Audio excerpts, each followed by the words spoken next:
Hello and welcome back to Whovian Espresso. Despite the fact that we've had not that much to talk about in terms of Doctor Who releases, now I think for the foreseeable future I don't think we'll get anything for a while, which includes unfortunately the season 14 release. So I thought, given that that Doctor Who magazine is currently still publishing, I wouldn't hold out that they'd be publishing for the entirety of the coronavirus epidemic, but while subscriptions are still in order, I suppose they can write the articles online, but I don't know if we'll be able to get paper copies for much longer. But I thought, since we are here, and this is a sort of bumper issue sort of dedicated to season 14 somewhat prematurely, as I don't think season 14 is going to get released anytime soon. I mean, it might do, we never know, but I don't think it will. But in this issue, it's dedicated to season 14, with a lot of pictures at the top there. The cellophane bag, I think, cellophane or plastic or whatever. Pictures from the story, a picture from the Hand of Fear, a picture from the Deadly Assassin, Faces of Evil, Robots of Death, Charms of Wen-Chiang, and there's a lot of goodies inside, which we'll break down in a minute. It says 1976, Doctor Who's hottest year, the lavish celebration of the mid-70s classics, and as you can see, there's a lot of things inside that make it worth its bumper price tag of £10, although I did just take out a subscription with Doctor Who magazine in the hopes that I'll still be able to get the issues, even though I won't, because I won't have to go to the shops to get it. So I just want to be able to get it for as long as I possibly can. But as you can see, it includes a Talons of Wen-Chiang poster, a TARDIS diorama, which is the most exciting bit, I think, 6 collector's cards with season 14 themed monsters by the looks of it there, a 1977 style poster magazine. Obviously 1977 is the year Star Wars came out, so interestingly not 1976 themed, but yeah, and then a free Big Finish audio download, which I've been listening to on Spotify. I've been listening to Big Finish stuff on Spotify. On the back of the bag, we have a lovely picture of Elizabeth Sladen from the Hand of Fear in her lovely Andy Pandy outfit there. We have a list of a couple of the features inside this month's issue. Doctor Who magazine at the top. There's a bit from the director, Michael E. Bryant, from presumably an interview in some capacity. We have Chris Chibnall talking about the 1970s producer Philip Hinchcliffe, Sadie Miller, otherwise known as Elizabeth Sladen's daughter, who talks about Elizabeth Sladen by the looks of it, conspiracy theories, I don't know, something about the Deadly Assassin, The Timeless Terror, a review of Series 12, Tooth of Claw, Fact or Fiction, Hell Planet, a Terrence Dicks short story, which sounds incredibly exciting. So lots of goodies inside and much, much more to talk about that will hopefully last me the entire month, because I like to read these article by article, day by day, because it's nice to have it last. But let's have a look at what's inside the bag. And you are greeted with this absolutely gorgeous cover. I mean, absolutely stunning. I mean, this might genuinely be one of my favourite Doctor Who magazine covers of all time. I'm not even exaggerating there. This is glorious. Actually incredible. I honestly, like, when I opened it, I was like, oh my goodness me, that's just beautiful. As you can see, it's styled sort of 19th century sort of styling there, with the lovely sort of photographic like ink sort of shading there. It's just glorious. Look at that text at the top.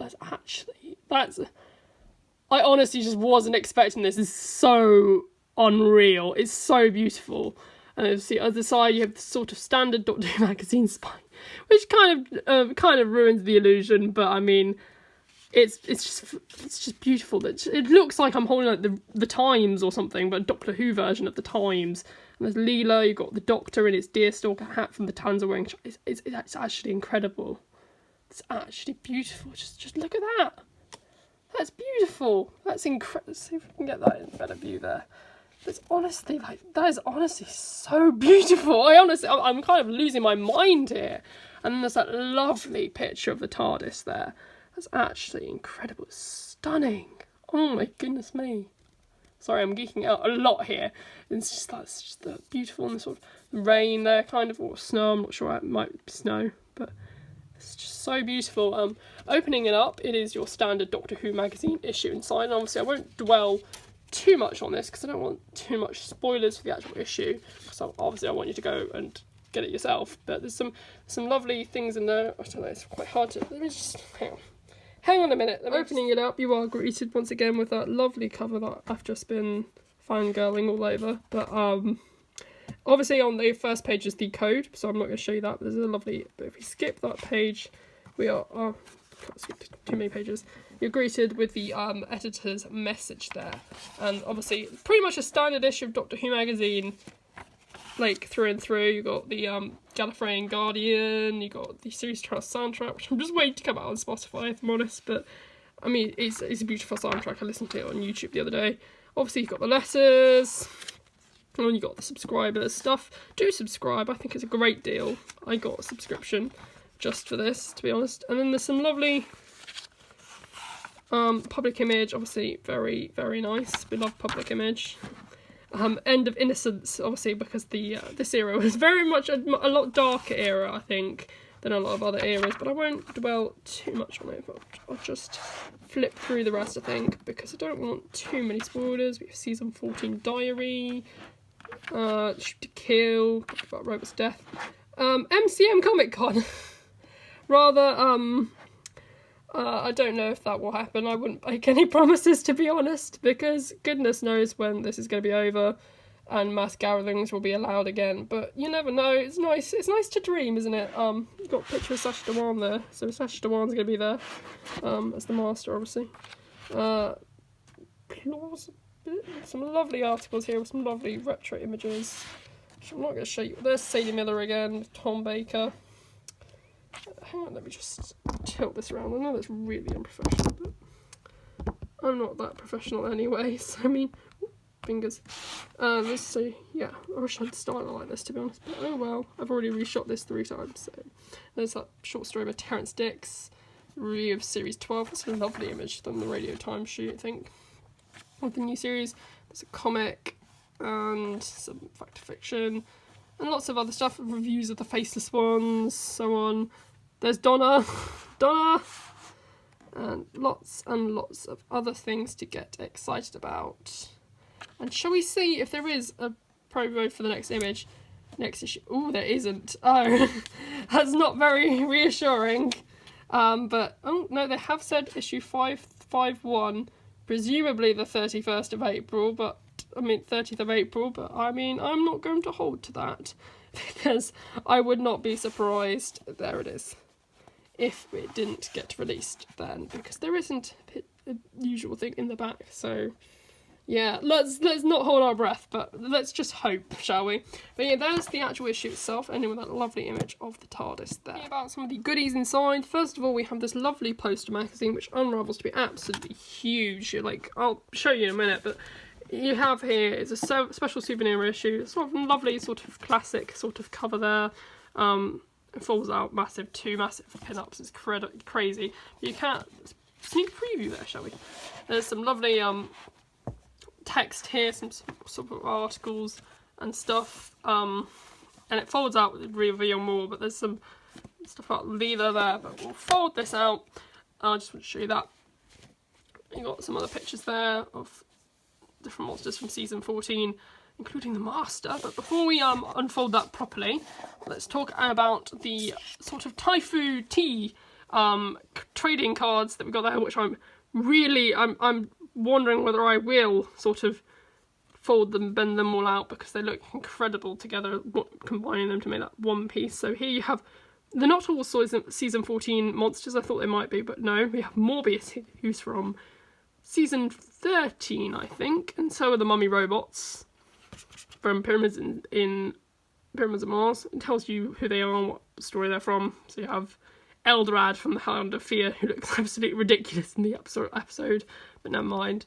There's some lovely there. It's very nicely sort of recreation of the original Taifu Tea cards, which obviously I was not alive to be able to purchase, otherwise I would have kept them all together as well. And then you have a little bit about them on the back, and it tells you the collector's card number of this series.